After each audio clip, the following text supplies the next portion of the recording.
Welcome back to the She Lives Purposefully podcast. I am so thankful that you are here. Today we are talking with my husband and answering your questions, doing a little relationship Q&A. It's been about a year since he's been on the podcast, and we are both just so stoked that he's going to be back on. You guys love when he's on the podcast, on Instagram, all of it, and so do we. So yeah, we're really excited for this conversation in this episode. He has been working hard, and we'll talk a little bit more about it too, but he just finished his master's degree, which you'll of course for sure see more about on my personal Instagram at MegPam. So we are going to welcome him on, but before I do that, I just want to remind you that we are doing a new segment at the end of the episode called Dear Meg, and today Donny is going to join us for that segment. And Dear Meg is where you can submit any question anonymously, and I will answer it on the podcast. You can comment your questions on Spotify, which goes straight to me. It is not public. You can email Megan at shelivespurposefully.com.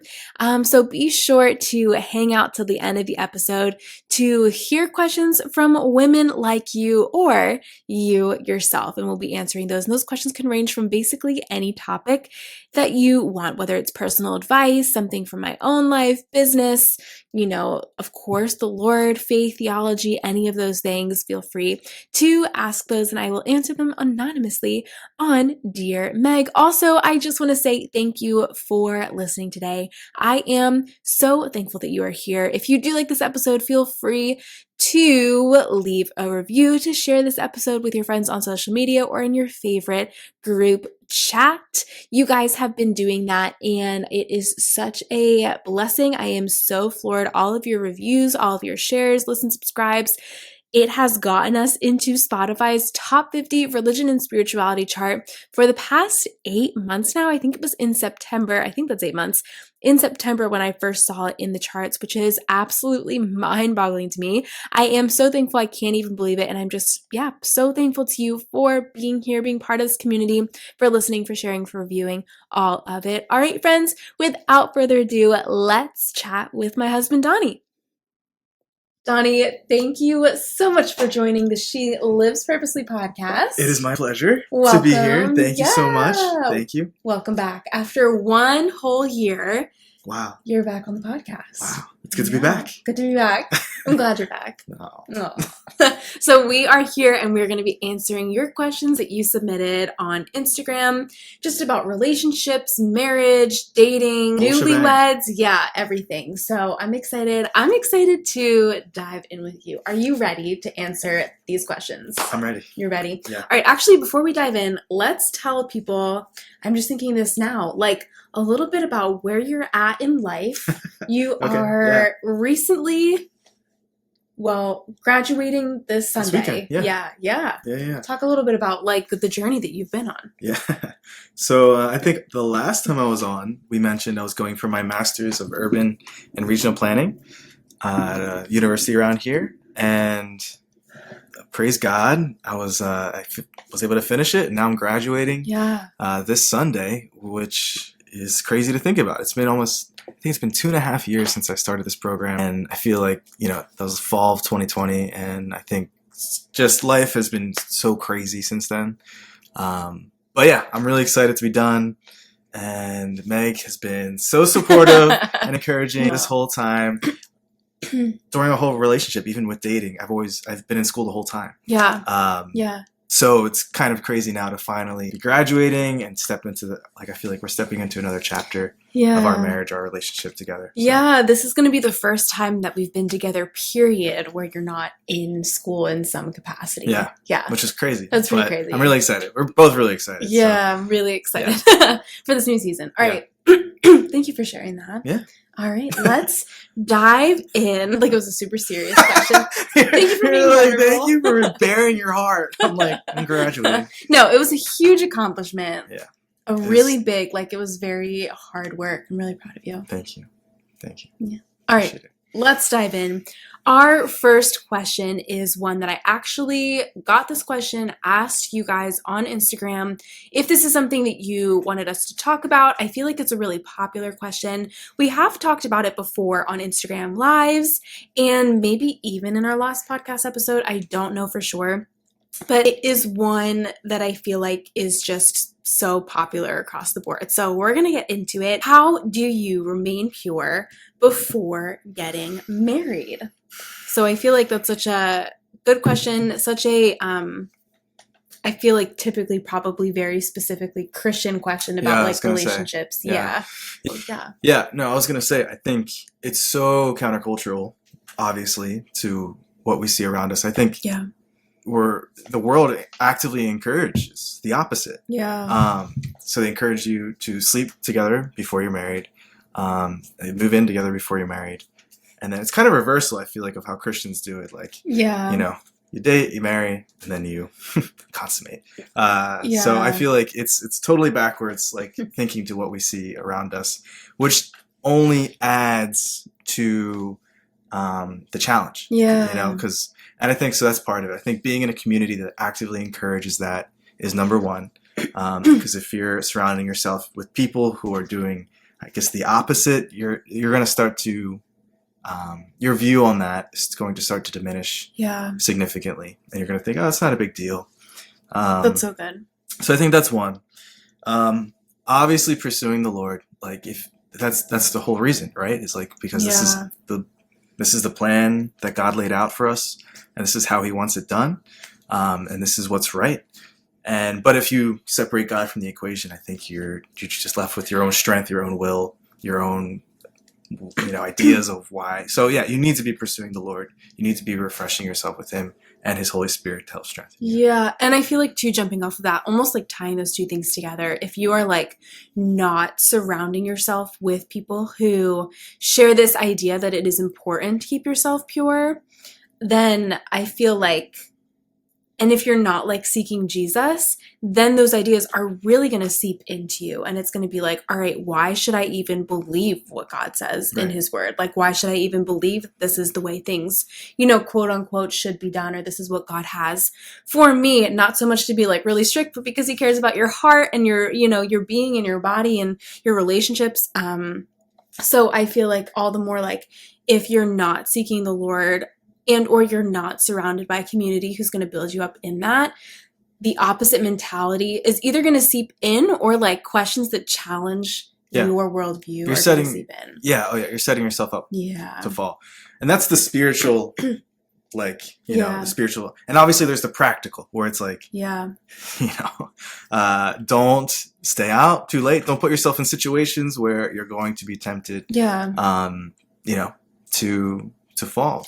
Yeah, to do that. I think that's a really good point because I feel like to everybody, not even specifically just to this question or this area, but I feel like we all think that we are stronger than we are. 100%. And so I think if you're like, oh, I can handle this, I'm going to stay out late, I'm going to have it just be us two, like on the couch watching movie, you're just like, you're setting yourself up for failure in what you are looking for. You know what I mean? Like if you are looking to remain pure, like you're setting yourself up to not do that. Right. Not to say that it's not possible for you to remain pure, but like you're just basically like inviting in temptation rather than fleeing temptation. Yeah, right. So I feel like it is that too. It's like let's take it a step further back from like, how do I not sin? It's like, how can I flee the temptation that's going to lead me to sin? Right. Yeah. And I think that requires an honest conversation with yourself and your partner. Yeah. To be able to be like, no, I'm not strong. And actually, I think I am putting myself in this situation because I want this to happen.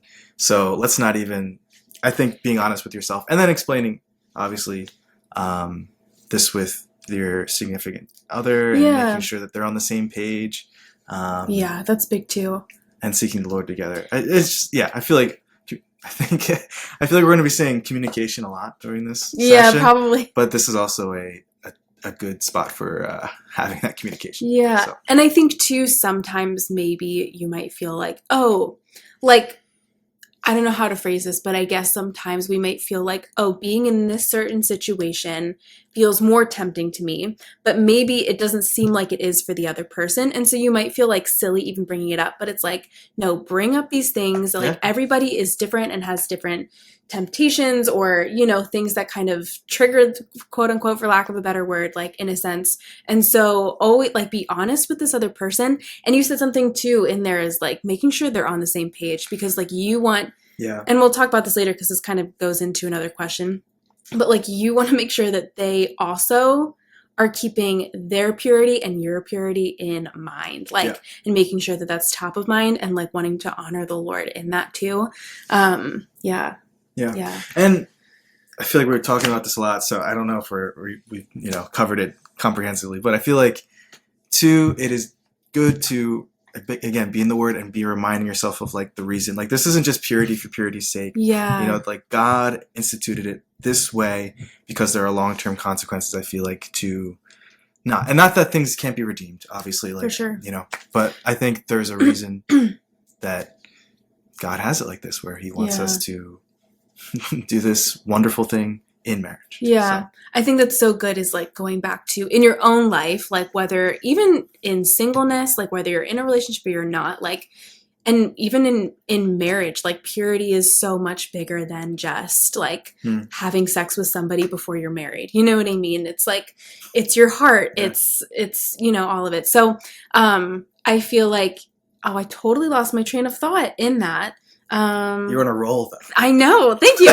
I feel like I was. But I guess basically, yes, reminding yourself of why I think is so important.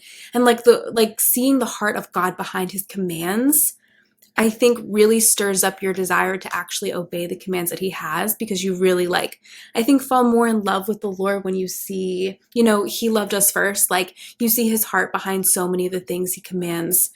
His care for us, His intentionality with us, like you said, like consequences that can come out of not obeying Him just because of the world that we live in. Mm-hmm. And all of that. So yes, seeing His heart behind the why, I think is so powerful and such a good motivator in that sense. But also I think it's so important, something that you touched on is that everything can be redeemed. So I think it's so important too, just for the person who is listening, who feels like, maybe you're in a current relationship or you're out of a relationship, wherever you're at, and let's say that you have regrets about where your purity or whatever. Yeah. Know that the Lord redeems and restores all things. Does that mean that there's no consequences? No, there are consequences. It's the world that we live in. That's the reality of sin. Yeah. Satan is out here to steal, kill, and destroy, and sin leads to that. Yeah. But it's also so important to know that Satan loves to put shame on us, and we've had episodes on this, and too talking about purity and all of that in other episodes too. But I think it's so important to know that just because maybe you sinned in this area, sin is sin. It's not a greater sin than another sin.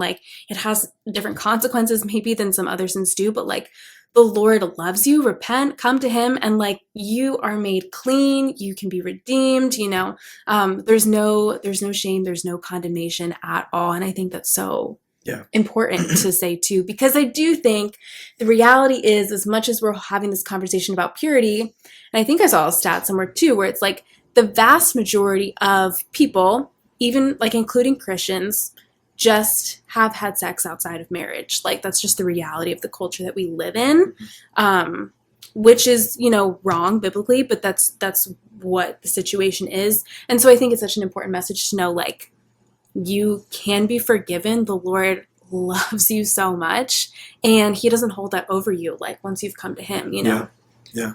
That's so good. Yeah. And I feel like we really went deep with this question, so I'm sorry this was too much. But this is a whole episode. Purity, yeah. Yeah. No, but I think that last point, just you are redeemable if you've messed up 1,000%. Mm-hmm. Don't let Satan isolate you and condemn you and separate you off. And yeah. Anyway, I really love that. So I'm sorry if this was too much for her to ask that question. I think it's good. And too, a lot of you voted that you did want us to talk about this. So well, there you go. I feel like it was a good question to spend a lot of time on. Okay, yeah. Cool. No, right. It's good. But yeah, so I feel like those are some practical things. I think the practical, we said basically don't stay out late. Don't put yourself in situations where you know you're going to be tempted. Have these conversations with your partner. Lay out these boundaries out loud verbally with them. Because again, I think too, maybe you're on the same page. Maybe you realize that you're not on the same page, and that's, an issue. Yeah. But even if you are on the same page, I think it's just so good to verbally say it. So it's almost accountability with each other. I think too, okay, we're not finishing this question yet, because I feel like it's so good. We were talking about community, but having accountability with like your close friends, people that you trust, that like That's good. are probably also in similar stages of life as you, that can maybe sympathize with the temptation, that, you know, they're not like judging you hardcore, but they are keeping you accountable to the things that you want to walk in, the things that are going to honor God. I think is really cool too, because they can be checking in, which you've given them permission to do, and you can be honest with them, and you know that they're going to be checking in. So it kind of helps in that too. Yes. Yeah. Yeah. That's really good. Yeah. And it's worth it. I was like, the microphone slammed on the desk. Yeah. Yeah. It's worth it. We're two married people. Yeah. It's worth it. Yeah. No, for sure. Oh, next question is, we did that one. How do you guys do quiet time? Do you do it alone or together? Alone. Yeah. Yeah. I think I feel like we each have our spots in the apartment where we like to do it. Yeah. And yeah, I think it's an alone experience, but then oftentimes we share. I think, like what you were reading or what I was reading, or what we were thinking. Sometimes I see you over there like scribbling so diligently in your little notebook. But yeah, I guess that's just straightforward. Yeah, I think alone. And I feel like too, I feel like years ago, this was almost like a debate, like, should you have devos together? Should you not? Really? Like, yeah. In like Christian circles? Yeah, I feel like I remember that. Or I know I remember that. And I'm wondering if it was just like a conversation once, or if that was like a bigger question at large. But I just would recommend, I think it can be a great thing to do devos together, like with your spouse, and like read things together with your spouse. Absolutely. But I just would recommend 100% not to substitute that for your quiet time alone with the Lord. Like, you, especially when you're married, like, of course you become one, but like, you are your own individual child of God who has your own relationship with the Lord. And so that is so important. So like, definitely feel free. I think it's so beautiful. Like, have that devo time with your spouse and the Lord, but like, make sure and prioritize your alone time with the Lord for sure. Yeah, I agree with that. Yeah. Okay, next question. All right, this is probably going to be the most intense question. Oh, wow. Okay. Yeah. All right. So, how do we improve our sex life when it's non-existent? It doesn't bother us much, but it should. Well, I feel like that last part, but it should, signals some self-awareness that this is an issue, and this person wants to improve that part of their marriage, which is a huge part of marriage. Like we were just talking about purity before. I think it's a healthy, integral part of marriage, you know, like your sexual life with each other. And I feel like it starts with a conversation. Obviously this is a delicate matter, so I think approaching it delicately is very important to do. Because it's very sensitive, especially maybe there's something going on the other end that you don't know, and so I think it's a discovery process to approach your spouse and ask, why isn't this something we do more, or something that isn't as important to us? Again, it's a really important part of marriage, and something that God has provided for us in marriage to be enjoyed, and so I don't know. No, I think that's great. And first too, I just want to say, because I did, say that we were going to be talking about these things on the podcast, so I just want to thank this person for being vulnerable about that. And again, say, like, for this person, you are not alone in that. I know that there are so many couples who struggle in this area, and who I feel like too maybe don't have as much of a sex life as maybe one partner wishes that they did, or different things. So you're not alone in this area, and the Lord sees you. No, but thank you for your vulnerability in this. And I loved what you said. I feel like it really does start with a conversation with your spouse, a really gentle, delicate conversation where nobody's really pointing fingers. Because sorry, go ahead. No, just because it is such a vulnerable and intimate area. So I feel like that's, important. Yeah, I was gonna say I feel like that's half. I was gonna say half of marriage, but like half of like discussing issues or arguments that you have is not pointing fingers. I think that goes like across the board, but especially in this sensitive topic and area. I feel like you were saying, I think it's so important to talk about it with your spouse. I think it's so important to be intentional in this area, whether or not you feel like it. And I don't know if that's controversial or not. No, because I think, like I said, it's a very important part, and that's something that God has provided for this man and woman to be doing in marriage. I think that's I'm forgetting the verse right now, but where scripture does talk about like to not withhold each other from each other, because that does give way to temptation. Like you are married and you're not necessarily your own anymore. Like, and that's New Testament for you right there. Like, yeah. No, and I think, like you said, being intentional is really important because you can get into a rhythm where you come home from work, you're tired, you're cooking, you may or may not have kids, and especially that's hard. If you have kids, you're chasing them around and you're go, and then like you lay your head on the pillow, or maybe exhausted. you just want to watch TV and just kind of like disassociate. I think even in those moments, it's important to be like, no, this is the greater good. This is something we should be doing. This is something we should be intentional about. So no, I think that's so good. I think that there are different seasons in marriage where that can affect this area. Absolutely. Yeah. And so that is really difficult. So I feel like my advice would be communicate it. Well, that was really something you said, but like, have this conversation really gently, but also like be intentional in this area, because it can be so easy when things are really busy or crazy to just let the days go by. But like, it is something that's really important. It is a gift of God. It's something that God actually created for his people to have within marriage. And I think it's so funny. I heard this on somewhere else. I think it was somebody else's podcast, actually. I think it's so funny how pre-marriage Satan tempts us so much with sex, and that's like what we're talking about with purity, intimacy. Like tempts us so much with it, and it's like, I think especially as Christians, you're like, oh, like once we're married, we're not gonna be able to have our hands off each other. Like, I'm not gonna get anything done. Like, whatever. And then on the flip side, like once you're married, what Satan wants to do, because he knows, how powerful actually sex is as something that God created for Mary's couple, and it is powerful, but like Satan knows that, and it's binding. And so what he wants to do is for us not to actually have sex, and for us to not like have that desire, and to kind of push it off and all of those things. So I would really encourage that.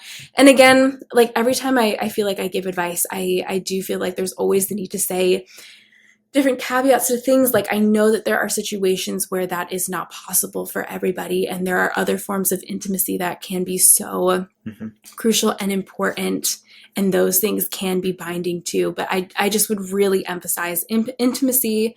It's really important. Yeah, it sounds like the tone of this question is kind of like a nonchalant, like an indifference to the sex life. Yeah. So just we're answering it in that context. Yeah. Just important to note.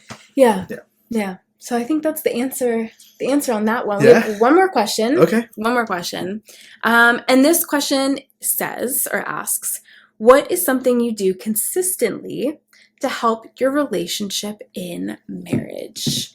I was thinking about this, and the one thing that came to mind, which is so like small, but I feel like I heard this advice pre-marriage, and I've just realized it's something that we do, is we always kiss each other goodbye. Like when you're going to work or we're going somewhere, like we have our desks set up in the office too, because he's like hybrid or whatever. And I feel like even if I'm going to like the chiropractor for 20 minutes, like he'll get up from work and we'll like kiss each other like every single time. And I feel like that's something consistent. And I think too, just the intentionality with each other in that way is something that we are really consistent in. And I think both of our love languages is physical touch. No. Yeah. No, I feel like no. Don't. It has gone up there, but I think that's not my love language. It's not my main one. So there's 5, right? There's physical touch, words of affirmation, acts of service, gifts, and quality time. Yeah. Meg's love languages are all 5. They're all at number 1. They're all at number 1. No, it's words of affirmation, and then acts of service, and what is it? Acts of service and something else are up there. It might be gifts. And then previously it was like quality time, and then physical touch was like the lowest. Over time, they're all like basically equal. Yeah. But yeah, so all I'm saying is I need all forms of love at all times. what I'm saying is that some people may not be physical touch people. Yeah. So like that kissing thing's like we don't do that, where it's like, but that doesn't mean obviously there aren't ways that you could show that love to each other. I feel like that's just something personally is what, that's something we experience. Yeah. I thought I had something to say and I totally forget it. I think too, something else that I would say is, and this isn't really something like we talked about that we necessarily do together, but I do think consistently seeking the Lord on your own is something that is going to help your relationship, whether you're dating or you are married or, any relationship that you have really, because it's going to change you from the inside out. And to just the Lord is so cool to be able to work things in your heart before you ever knew you needed them, change you, give you discernment, all the things. So I feel like that is something that we both do, consistently, that's so important. And that's not necessarily something that we do, again, together, but it's something that absolutely impacts our marriage, and that's really important. For sure. I was going to say one other thing is, it's like you're aware that your spouse really likes something, do that thing for them, like you love flowers. Mm-hmm. I feel like your face lights up. Yeah. And then every time I do, I'm like, I need to do this more. But things like that, I feel like just, you do those things for me, the things, like things that the other person loves. It's kind of with that, like knowing what your partner actually does like, not just showing them love in a way that you would want it, but like really studying that person and knowing like this is how they receive love, and so this is how I'm going to give that to them. I think it's great. I think another thing that we do consistently, and I don't know if this is common or uncommon, but I love it for us, is that we really go to bed and wake up like at the same time. At least, especially going to bed, we make a point to. Yeah. So we were talking about my master's earlier. Yeah. Meg has been really, really on this because I've been having to stay up kind of late to like work on things, and she'll fall asleep on the couch while I'm over here working, because that is something that. Yeah. I don't even know if that helps necessarily build the marriage, but I really love that we do that. To me, it feels intimate. Literally going to bed and waking up together just feels very in sync and in unison and intimate, and like you're just on the same page. And of course, like I'm not at all trying to say that that's a necessary thing. People have different schedules, different people work night shifts, kids, all of it. But that's just something that we're doing in this season, at least, that I really like and feel connected in. Yeah. That was just a fun thing that I thought of, I feel like. Yeah.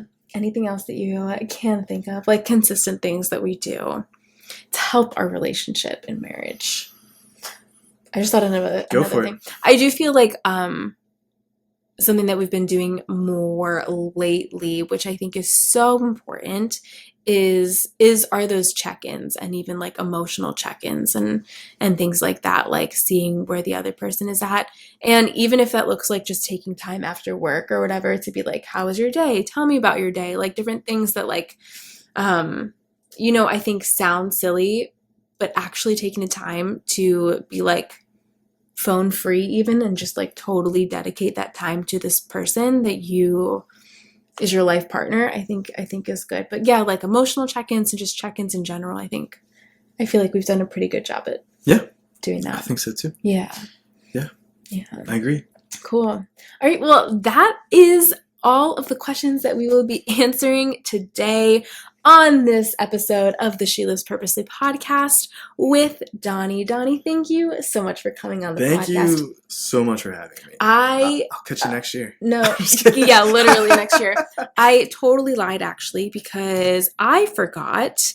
It's a newer thing that we've been doing on the podcast, and I completely forgot to say that it is time now for Dear Meg.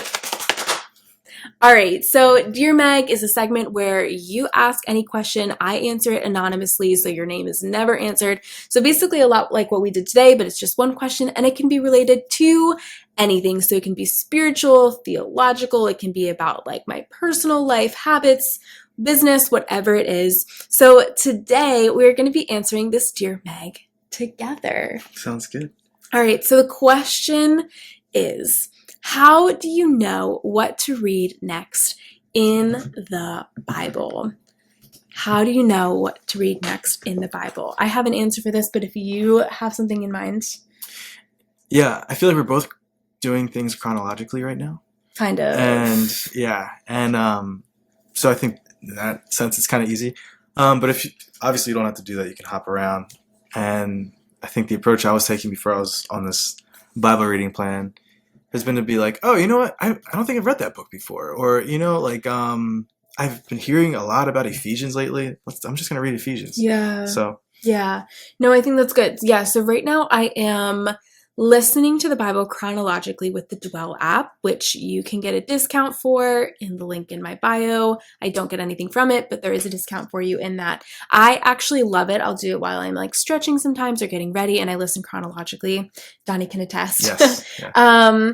But also I feel like, and it kind of is jumping off of what you said, like you're reading through chronologically. I think it's really good to have a Bible reading plan. So whether that's chronologically, whatever it might be, where there's kind of a guide that you're going through. I think I also do a lot of the same where I'm just like, all right, like I haven't read this one in a while, or like somebody mentioned this book in a sermon and I really want to read it again or something like that. So I feel like that's another way to know what to read next. But having a Bible reading plan, I think, is so helpful.